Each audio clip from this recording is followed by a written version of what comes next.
रामकृष्ण हरी. मी एक छोटंसं भजन म्हणणार आहे. नक्की शेवटपर्यंत ऐका. तुम्हाला कसं वाटते काय नाही मला कमेंटमध्ये सांगा. पार्वती बोले शंकराला, चला हो जाऊ कैलासाला. पार्वती बोले शंकराला, चला हो जाऊ कैलासाला. आपण आपल्या गावा जाऊ, आपल्या कैलासाला. आपण आपल्या गावा जाऊ, आपल्या कैलासाला.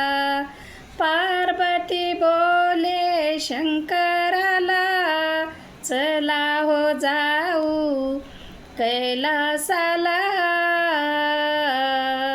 चला हो जाऊ कैलासाला.